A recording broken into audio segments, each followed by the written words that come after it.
Un espacio para hablar con la verdad, un espacio para dialogar. El podcast que no sabías que necesitabas. Para ser honestos, el podcast de AFI. Hola, bienvenidos a todos a la quinta temporada Para ser honestos, y como no podía ser de otra forma, tenemos hoy a un rockstar para iniciar esta temporada. Hoy vamos a arrancar con una voz que incomoda, con una voz que sacude, con una voz que no teme al qué dirán. Y para que vayan adivinando un poco con quién estamos hoy, él es comunicador, referente al pensamiento contracultural, se ha hecho muy famoso a través de las redes sociales, de sus videos, de sus podcasts, y se ha presentado como un defensor de la vida, de la libertad individual, de la vida también, del pensamiento crítico. Así que su trabajo ha buscado despertar la conciencia sobre lo que él considera los peligros de la ideología de género, el progresismo, de la manipulación cultural. Así que creo que ya saben de quién estoy hablando. Hoy estamos aquí con Emmanuel Danan, el rockstar. ¿Cómo tienes en tu usuario de Twitter? Era antes, ¿no? ¿Danan Animal? Dan Animal. Es mi Instagram. Tu Instagram. En Twitter tengo todos los que me odian son feos. Perfecto, pues entonces hoy tenemos a Emmanuel Danan aquí en Guatemala y estamos grabando este episodio y queremos hablar sobre la verdad incómoda del progresismo, así que no voy a acaparar más el micrófono para que escuchemos a nuestro invitado. Bienvenido. Bueno, muchas Emmanuel. gracias. Muy feliz de estar aquí en Guatemala y muy feliz de estar aquí en esta nueva temporada, en este gran programa. Muchas gracias. Y quiero entonces que empecemos, que nos cuentes cuándo y por qué empezaste a cuestionar la narrativa progresista dominante. ¿Qué fue lo que te hizo cambiar? Que nadie lo hacía. Esto fue tan sencillo como estar viendo en los medios masivos, desde la oligarquía política, en la cultura, en las artes, en las universidades, en las bibliotecas, una narrativa dominante que era absolutamente supersticiosa y no podía entender cómo nadie la estaba desmintiendo. ¿Cómo vamos a hacer de cuenta que una persona es lo que dice ser o lo que se autopercibe o autodetermina en pleno siglo XXI, cuando deberíamos regirnos por la evidencia observable y los avances tecnológicos? Entonces simplemente empecé como cualquier vecino, filmándome con un celular, en aquel momento incluso de bastante menor calidad que el que tengo actualmente, sin ningún tipo de producción, sin ningún tipo de preparación de ningún programa, no como lo que hago hoy, capaz que está más relacionado a un ciclo radial o a un programa de streaming, sino simplemente un ciudadano alzando su voz con un artefacto tan sencillo como el que todos tenemos en nuestro bolsillo. Y se ve que en mi voz mucha gente se sintió representada, y así fue como se fue formando esta gran comunidad que hoy somos varios millones. Varios millones. Sí, por suerte. Y cuando empezaste, tuviste de personas cercanas, me refiero, personas que te conocen, amigos, familiares, que te criticaron, que se sorprendieron. Bueno, el de arriba separa la paja del trigo. Yo me acuerdo que perdí un par de amistades, llamémoslas amistades entre comillas, ¿no? Amigas que yo las consideraba mujeres inteligentes y terminaron su amistad conmigo porque yo les trataba de explicar que hablar con la letra E en vez de con la letra O no iba a impedir que un criminal viole, asesine o abuse de una mujer o golpee a una mujer. Pero bueno, bienvenidas sean esas terminaciones de amistades, porque no me interesa ser amigo de una persona que vive adentro de una superstición. Claro. Y te lo pregunto porque ahorita nos hemos expandido un poquito más y tenemos público cada vez más joven, o quiero decir, con menos años de ser joven, porque nosotros tenemos más años de ser joven. Absolutamente. Y seremos jóvenes hasta que muramos. Exactamente. De viejos. Exactamente. Pero cada vez que estos jóvenes levantan un poquito la cabeza en redes sociales, llega una ola, no sé si en tu país pasa, aquí hay net centers completos del progresismo, que obviamente es una persona con 200, 500 cuentas. Y pues a nosotros ya nos reímos, hasta nos dan visibilidad, pero no sé, tal vez a un adolescente, por ejemplo, en la etapa que está, esto sí puede llegar a minar su autoestima. Claro. Y creo que es importante que referentes como tú cuenten que tampoco es fácil, pues que no todo el tiempo son aplausos, halagos, dinero, fama, casa, carros, sueldos, puntos, sino también hay ataques, ¿no? Y perdón, ¿sí? No, eso también puede venir. También, claro. ¿Por qué no? Pero ya, no es el... Estos jóvenes tienen que preguntarse a quién le quieren agradar. Si a esa horda de imbéciles que pretenden callarlo o al de arriba. Y si no crees en el de arriba, ¿a quién querés agradarle? ¿A esta horda de imbéciles que pretenden censurar tu voz o a la verdad? Yo prefiero agradarle a la verdad, prefiero agradarle a Dios, prefiero agradarme a mí mismo, prefiero tener la conciencia tranquila, expresar lo que quiero, decir lo que me parece. ¿Por qué tengo que agradarle a una manga de energúmenos que son unos resentidos sociales que en realidad lo que hacen es atacar a una persona porque lo que esa persona dice desafía los cánones que les impuso un grupo de burócratas para hacerles creer que no son tan feos o tan idiotas como lo son? Yo no tengo ningún tipo de filtro. Y yo realmente creo que esta batalla la estamos dando contra gente muy poderosa, contra organismos supranacionales, contra burócratas, contra laboratorios corruptos, contra un sinfín contra la oligarquía política que no para de fabricar ministerios basándose en toda esta estupidez. Pero creo que lamentablemente toda esta horda de orcos, descerebrados, feos, son herramientas de esas élites. Entonces, yo quizás en mi carácter también de hombre tengo muy poca misericordia, ¿no? Ustedes las mujeres quizás son un poco más misericordias con esta gente, pero es que no puedo sentir ningún tipo de piedad por quien pretende censurar, por quien pretende callar las voces, por quien pretende negar la realidad, por quien pretende institucionalizar la mentira, porque la mitología de género, este feminacismo de cuarta ola que pretende instalar la creencia supersticiosa de que las mujeres no mienten o no tienen la capacidad de mentir o de ser agresivas, digamos, es una institucionalización de la mentira. Yo no soy un mapache si digo que soy un mapache, y una mujer tranquilamente tiene la capacidad de mentir. Entonces, a la hora de pelear contra la mentira y contra los defensores de la mentira, a mí se me complica tener piedad. Y a estos muchachos jovencitos que están siendo víctimas de acoso, de ciberacoso en muchos casos, por parte de estos colectivos que dicen ser tolerantes, ¿no? Y levantan la bandera de la tolerancia, pero en realidad piden censura, piden supremacismo en términos de género. Lo que piden es un supremacismo, piden institucionalizar y legalizar creencias supersticiosas. Yo soy lo que imagino que soy. No se los puede tomar en serio. No se los puede tomar en serio y uno no puede dejarse amedrentar por estos energúmenos. Qué importante lo que dices, porque en realidad creo que tocaste el meollo del asunto, ¿no? Estas ideologías. A ver, cada quien es libre de pensar lo que quieran, ¿no? Claro, se pueden identificar como quieran, pensar como quieran. Y en eso estamos tú y yo, creo yo, totalmente de acuerdo. El problema es el carácter totalitario de estas ideologías que buscan espacios en, por ejemplo, gobiernos, espacios en empresas, como discriminación positiva. Mira, perdón que te todos interrumpa. hablemos igual. No, por favor. Pero diste en el clavo. Tienen un carácter totalitario. Si estas ideas realmente fueran tan buenas, tan benévolas para la sociedad, no necesitarían imponerse a través del Estado por la fuerza. No necesitaría una ley de identidad de género para obligarme a decir que un señor con peluca es una mujer. No necesitaría una ley con perspectiva de género para obligar al juez a creer que la sola palabra de la mujer basta para condenar a un hombre. Si fueran tan benévolas estas ideas, simplemente serían sugerencias y nosotros como sociedad las aceptaríamos.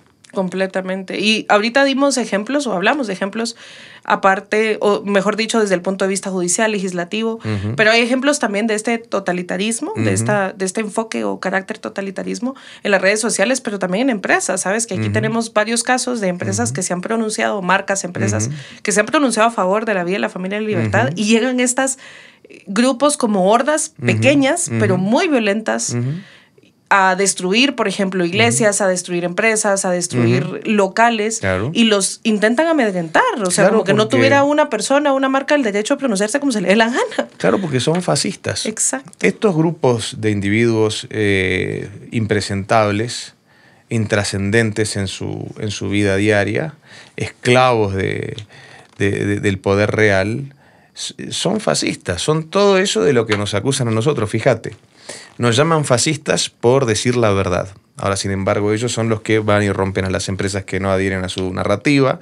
Ellos son los que piden censura de las voces disidentes. Ahora le llaman distinto, le dicen cancelación. no digamos censura, digamos cancelación, como si fuera algo diferente. Ellos son los que acusan de reproducir un discurso de odio a todos aquellos que digamos una verdad científica. Es lo mismo que pasaba en tiempos inquisitorios cuando se acusaba a quien dijera de una verdad científica de reproducir un discurso herético. Fíjate que ni siquiera los términos son tan distintos. Discurso de odio, discurso herético, censura, cancelación. Ellos son los retrógradas, son los retardatarios, son los fascistas, son los nazis. Vos fíjate que esta horda de progresistas piden que se implementen leyes que son supremacistas, que juzguen a las personas no por sus actos, sino por su condición. Los nazis juzgaban a las personas por su condición racial, étnica, religiosa, y estas hordas de progresistas, bueno, no tienen nada que ver con el progreso, ¿no? Los wokistas piden que se nos juzgue a los hombres no por nuestros actos, sino por nuestra condición de hombres. La sola palabra de la mujer basta, es evidencia suficiente para condenar a un varón, independientemente de que las pruebas digan todo lo contrario. Ellos son todo eso de lo que nos acusan a nosotros. Se han adelantado en términos de batalla cultural a la narrativa. Nos acusan de lo que son realmente ellos. Entonces me parece que lo que también hay que hacer es levantar la voz, decir nosotros somos libertarios, nosotros queremos libertad, nosotros abogamos por la libertad, defendemos la justicia, defendemos la vida, defendemos la verdad.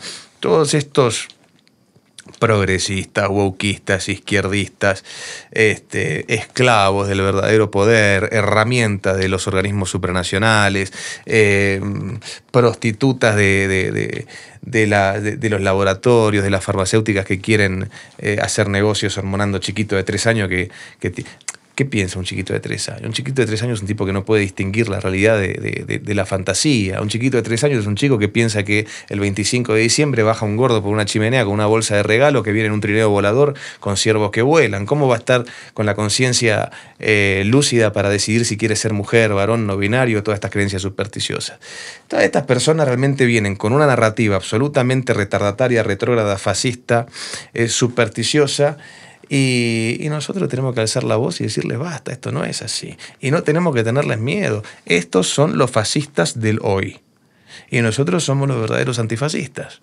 Totalmente de acuerdo. Y es tan importante ser justos, firmes y exactos con las palabras. Y hace un rato fuera de cámara estábamos hablando que de un lado somos los pro vida y ellos pues son claramente el lado pro muerte. Es que no podemos llamarlo de otra forma. Ahí tenés otra creencia supersticiosa. El mito de que asesinar a tu propio hijo en el estado más indefenso que es el vientre es un derecho. Estamos locos. Estamos absolutamente locos. ¿Qué es lo que están planteando? ¿Qué cultura están planteando?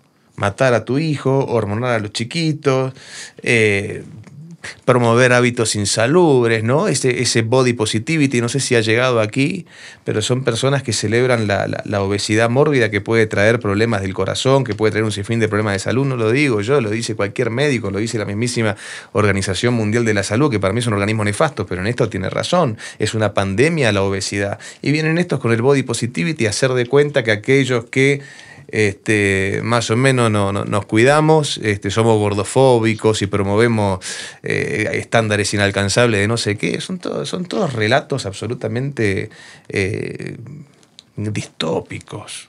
Sabes que ahorita que describiste, y bueno, respondiendo a tu pregunta, ha llegado un poco porque estamos más cerca que ustedes de Estados Unidos, y eso ahorita es una tendencia en Estados Unidos. Sí. Pero no ha llegado tanto, no ha llegado tanto. Pero estaba pensando en el rey del aborto. ¿Sabes quién es el rey del aborto? El doctor Bernard Nathanson. Él hizo más de 75,000 abortos en Estados Unidos. Esto fue un poquito antes de la tecnología de la ecografía. Es bueno para que lo sepan las feministas que dicen que si no tenés útero no podés opinar. Sí, pues él fue el rey del aborto. Y seguramente era un hombre blanco. Sí, gringo, además. Como George Soros, como Rocha y como todos los que promueven el odio al hombre blanco. Sí. Pues él, después de que ya salió la tecnología, digamos, de la ecografía, se dio cuenta del error que estaba cometiendo. Y en su autobiografía él describe, se arrepintió y se convirtió, digamos, a pro vida.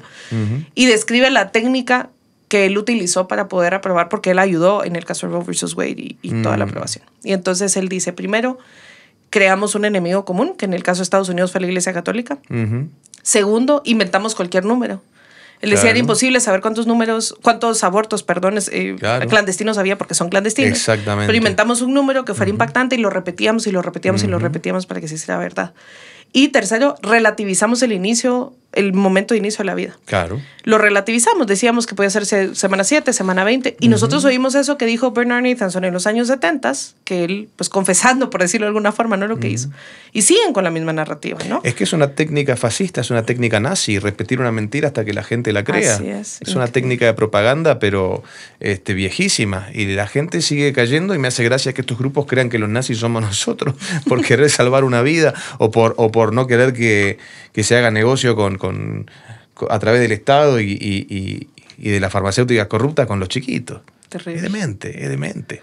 Te puedo preguntar algo un poquito más personal. Sí, claro. ¿Cuál ha sido la consecuencia más fuerte que has enfrentado por decir lo que piensas en estos temas y por qué sigues haciéndolo? A mí me armaron un sinfín de causas judiciales. La justicia patética de la Ciudad Autónoma de Buenos Aires, cuyo Ministerio Público Fiscal tiene que ser urgentemente intervenido y convertido en un patio de comidas y en un cine. La primera causa que me armaron, el fiscal Mauro Teresco, tenés que verlo, un gordito que se disfraza de Boy Scout. Yo llego a mostrar la foto, no quiero mostrar la foto porque no quiero que le hagan bullying, ¿viste? Yo un poco de misericordia tengo. Me inventó una causa, una vez un loco había querido matarme en la entrada de la radio donde yo trabajaba ahí, y como este fiscal aparentemente tenía vínculos con la Cámpora, que es una organización kirchnerista, dibujó la causa al revés, como que yo había querido matar a este loco. Después, el Ministerio Público Fiscal de la Ciudad Autónoma de Buenos Aires me arma una causa por incitación a violar la cuarentena. Yo creo que también los argentinos tendríamos que empezar a buscar los nombres de cada fiscal y cada juez que haya alentado a violar la Constitución Nacional como lo hicieron durante 2020 y 2021, porque no debería ser gratuito lo que han hecho. Por supuesto que incité a violar la cuarentena porque yo creo en los derechos individuales y creo que la Constitución Nacional es sagrada. Se violó entre 2020 y 2021 en la Argentina. Si estoy hablando algo de lo cual no están al tanto, les sugiero investigar qué fue lo que pasó en esas restricciones por esa tan famosa pandemia, cómo se extendieron esas restricciones y cómo se admitió desde el mismo gobierno que se estaba haciendo por una cuestión de utilización política. Luego me armaron, esta fue la mejor, me armaron una causa por discriminación política, por un segmento que se llamaba Superamigues, que yo hacía en aquella época, que fue muy viral y tenía humor político. Bueno, la Fiscalía de Discriminación, una payasada, un negocio a través del cual nos roban la plata los juececitos y fiscales truchos que tenemos en la Ciudad Autónoma de Buenos Aires. Me inventó una causa que fue tan bochornosa que una vez un muchacho que trabajaba en la Fiscalía me cruzó por la calle, me saludó y me pidió disculpas por estar trabajando ahí. Me dijo que él había archivado la causa. Y después las dos más fuertes las armaron la fiscal Andrea Scanga, que es una fiscal que, para que te des una idea, inventó que quería cerciorarse que Roger Waters no fuera a cometer actos discriminatorios en el recital que dio en Buenos Aires. Entonces hizo que los argentinos, los porteños particularmente, le pagáramos entradas para ir a ver a Roger Waters. Una vergüenza. Además, imagínate qué puede hacer la fiscal si Roger Waters hubiera cometido actos discriminatorios. Claro. No, una payasa. Bueno, ella y la juececita Paula Núñez Helves, que no sé cuántos añitos tiene, hay que ver cómo llegó a ser juez, me inventaron una causa por discriminación porque me negué a reconocer a un muchacho que se puso una peluca como una mujer lesbiana con pene. Yo dije que era un hombre porque se nota y porque cuando fui al colegio me enseñaron biología básica. Sé distinguir entre un hombre y una mujer, gracias a Dios, a mis 40 años, y no tendría bastantes problemas a la hora de la intimidad. Y por supuesto me niego hasta el día de hoy a reconocer a ese payaso como una mujer, por lo cual utilizaron los recursos de los porteños, ¿no? Los recursos de la Ciudad de Buenos Aires, que lamentablemente sufre de bastantes asentamientos de emergencia, pero el Ministerio Público Fiscal y el Juzgado de la Ciudad Autónoma de Buenos Aires decidieron que los recursos tenían que ir a perseguirme a mí por no reconocer a un gordito con peluca como una mujer. Por supuesto me importa tres carajos, perdonen por mi francés.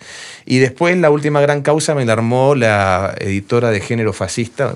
Editora de género es un término actual para lo que siempre hemos llamado censores, Marina Biuso, una periodista cuya carrera ya no existe más. junto con Amnistía Internacional, el fiscal Juan Pablo Anduesa y el juez Pablo Casas, cuidando su kiosco, porque era una fiscalía de género y un juzgado de género, inventaron una causa por violencia de género. Decían que yo había cometido violencia de género en contra de esta periodista impresentable.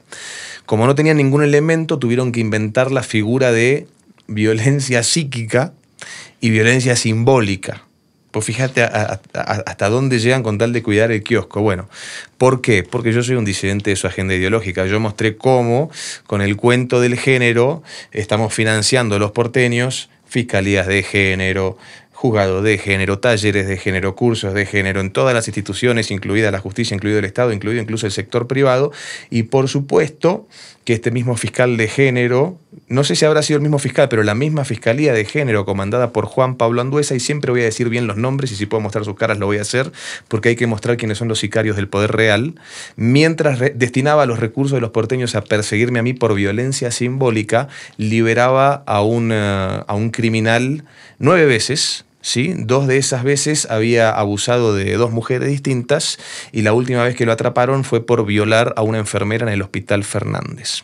Entonces, la justicia porteña, haciendo kioscos con los ministerios de género, los juzgados de género, las fiscalías de género, persiguen a los disidentes de sus agendas ideológicas y liberan a los verdaderos criminales, a los verdaderos violadores, abusadores. Pero yo creo que también el de arriba me puso en esta situación para esto, para que yo cuente cómo funciona este sistema perverso, para que yo cuente qué es lo que hay atrás de estas ideologías, para que yo cuente la gran mentira de la perspectiva de género, de la ideología de género, y de cómo liberan delincuentes mientras persiguen disidentes que desenmascaran todos estos kioscos. Entonces, ¿por qué sigo? Pues no le tengo miedo a nadie, porque creo en Dios. Y todos estos personajes menores que nos roban, en este caso a los porteños, a los ciudadanos de la Ciudad Autónoma de Buenos Aires, para sostener sus kiosquitos persiguiendo a quienes ponemos en riesgo sus kiosquitos, para mí no valen nada. No valen nada. Porque yo prefiero ganarme un lugar en el cielo que vivir tranquilito en la tierra. Pues te voy a decir que aquí hemos sufrido pequeñísimas, ineficientes campañas de difamación. Ah, bueno, eso es otra cosa. De cuentas irrelevantes. Eso, por supuesto. Y ahora con lo que me cuentas, vergüenza me da contarte lo que nos ha pasado. No, porque es todo parte de lo mismo. Y además la historia tiene el mismo final. O sea, sí. Nunca nadie les creyó. Sí, ¿no? Nadie. Esta ex periodista Marina Biuso hizo una campaña feroz mediática para hacerme pasar por un condenado por violencia de género. Y yo hoy estoy en una gira mundial, vengo de Hungría, hoy estoy en este maravilloso país, de aquí me voy a México y la gente me manifiesta su cariño por la calle y ella está total y completamente acabada, porque cuando vos haces un pacto con el diablo se lo cobra. Cuando vos trabajás para Dios, el de arriba abre camino. Y todo al final sale a la luz. Hoy hay una revolución en la Argentina que recién está en una etapa incipiente en la que están saliendo todas las víctimas de falsas denuncias por violencia de género a alzar sus voces. Está recién empezando ahora lo que nosotros empezamos a advertir hace 10 años. Y yo quiero ver cuál va a ser el final de esto, porque va a ser magnífico y creo realmente que se va a hacer justicia. Y quiero pedirle al pueblo argentino que empiecen a rodar las cabezas que tienen que rodar. No solamente de las mujeres que han denunciado falsamente a varones por el mero hecho de vengarse, sino al sistema que lo ha permitido. Tienen que rodar cabezas de jueces, de fiscales, de voceros y de sicarios de toda esta propaganda misándrica. Nosotros aquí decimos, bueno, yo digo constantemente, mal paga el diablo a quien bien le sirve. Eso es importante recordarlo. Exactamente. Y bueno, hablamos ya de temas específicos, de posturas que tú y yo compartimos, de tus experiencias, pero quiero irme un poquito a nivel, no sé si filosófico, de tal vez análisis cultural a futuro, no sé cómo decirlo. ¿Por qué piensas, por qué crees que existe esta agenda? O sea, evidentemente intereses económicos, claro. Hablamos de la élite, hablamos de los organismos internacionales que están buscando esta agenda, pero arriba de esto hay una parte interesada en esta cultura de la muerte, ¿no? No solo en el tema de aborto, en destruir la familia, en destruir la libertad religiosa, en destruir la libertad individual, en destruir la identidad. ¿Qué crees tú que es lo que está pasando? ¿Cuál es el interés final? ¿Cuál es el interés supremo que mueve esta agenda de muerte? Vamos a dividirlo en dos. Vamos a dividirlo en el plano terrenal y en el plano filosófico. En el plano terrenal es un negocio del que no tenemos idea del tamaño. Yo recién te mencionaba el negocio que yo he visto en carne propia desarrollarse, que es el de las fiscalías de género. los juzgados de género, las fiscalías de discriminación, los juzgados de discriminación, el Ministerio de la Mujer, Género y Diversidad, la Secretaría y Subsecretaría de Mujer, Género y Diversidad, los cursos, los talleres, el observatorio, etcétera, etcétera, etcétera, etcétera. Y si vos te pones a hacer un curso de género, vas a ver que tenés a 3 parásitos estatales que no saben ni contar hasta 2, ni hasta 3, ni hasta 4, diciendo estupideces, sometiendo a un ciudadano que tendría que estar estudiando o trabajando y le hacen perder el tiempo, sacan a la policía de las calles para hacerles bailar salsa diciéndole que se están deconstruyendo. Es una cosa bochornosa, pero que supone millones y millones y millones de pesos del contribuyente. Cuando hacen el documento no binario, tuvieron que reformar toda la base de datos del registro de personas y eso costó miles de millones de pesos en un país en el que 7 de cada 10 chicos iban a dormir con hambre. Esto pasó durante el gobierno de Alberto Fernández.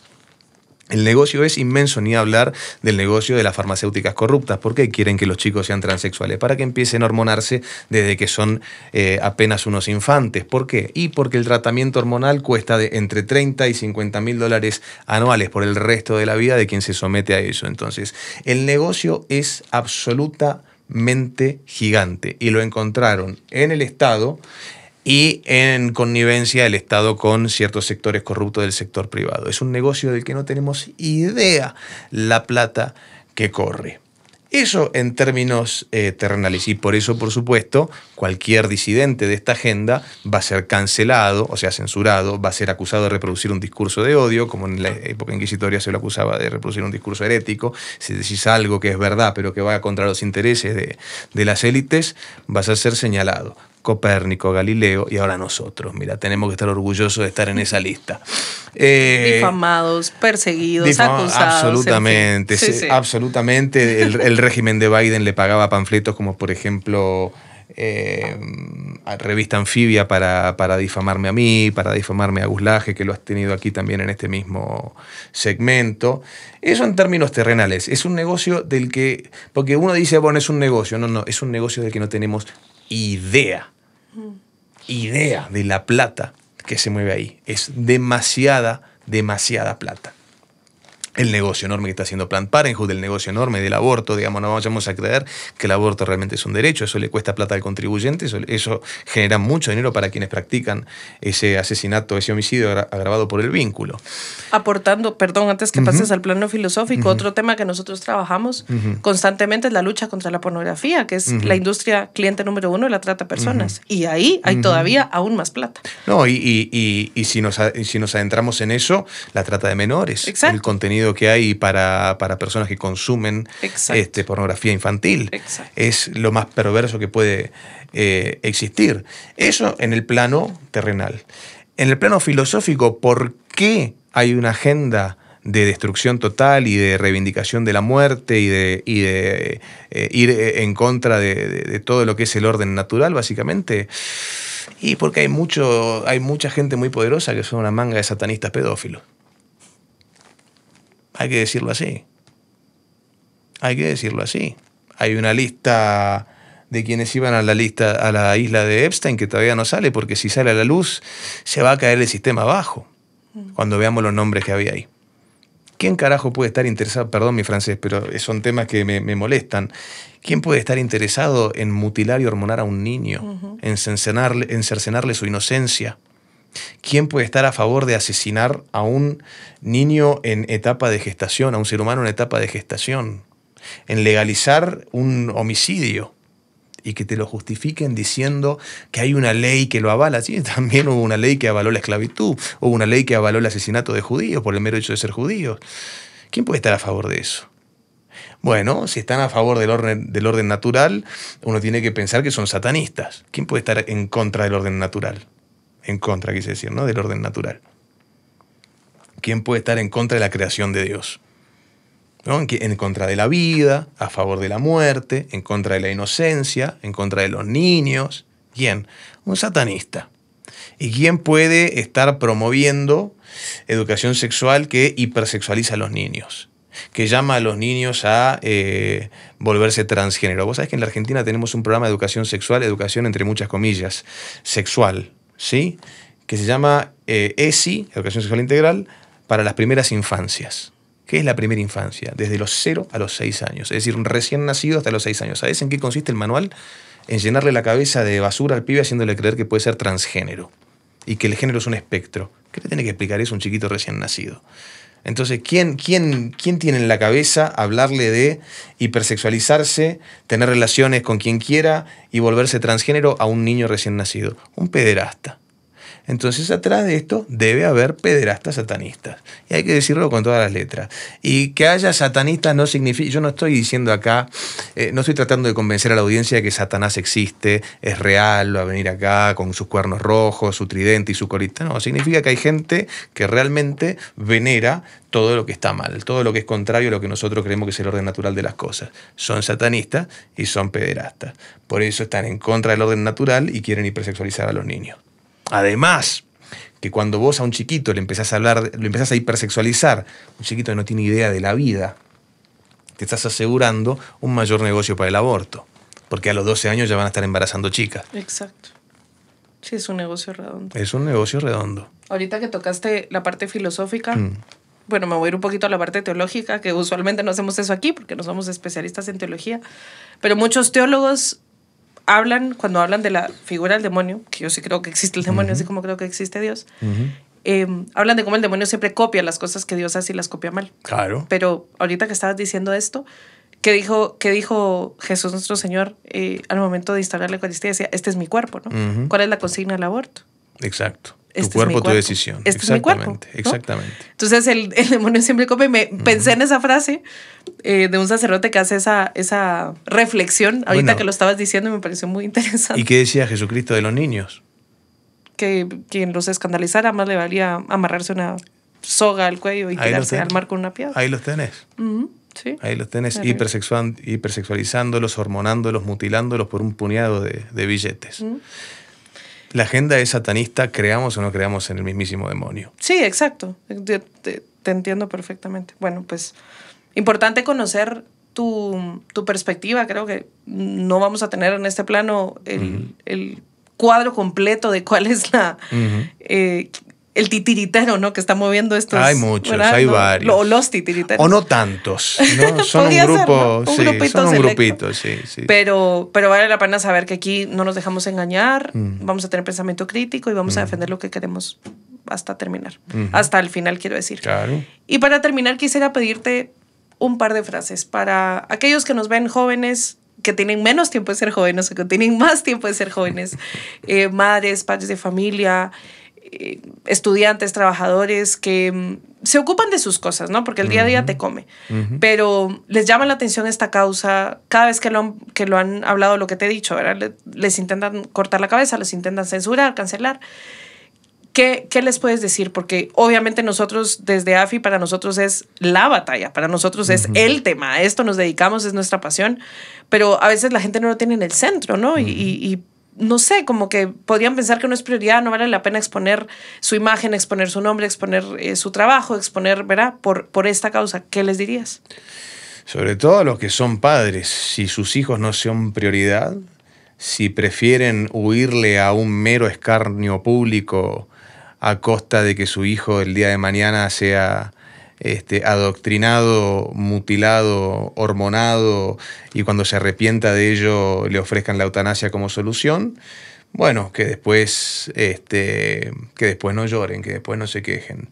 Y a los que callan por miedo a decir la verdad, porque la verdad es incómoda, porque la verdad atenta contra ciertos intereses, y nosotros lo decimos por experiencia, porque hemos sufrido la persecución de quienes defienden, porque no representan, defienden estos intereses, lo sabemos más que nadie, pero si ellos prefieren agachar la cabeza, van a ser vomitados. Van a ser vomitados, en vida o en lo que viene después. Entonces, son tiempos en los que hay que levantar la cabeza y hablar la verdad, cueste lo que cueste. Como decía recién, nosotros hemos sufrido persecución y aquí estamos. Entonces, ¿qué tan malo puede ser? No creo que nos crucifiquen cabeza abajo como San Pedro. Y si lo hacen, bueno, quedaremos en la historia.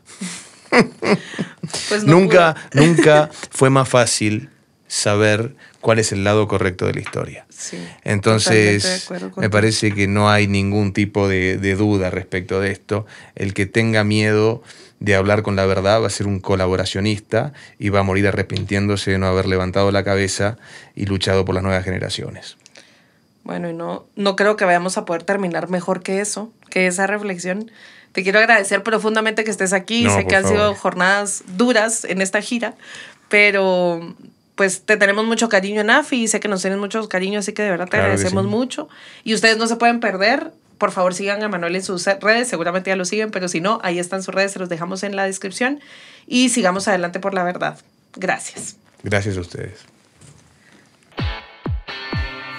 Gracias por acompañarnos a un episodio más de Para Ser Honestos. Comparte este podcast en tus redes sociales, suscríbete a nuestro canal y deja tus comentarios. Nos vemos en el próximo episodio y recuerda que aquí hablamos para ser honestos.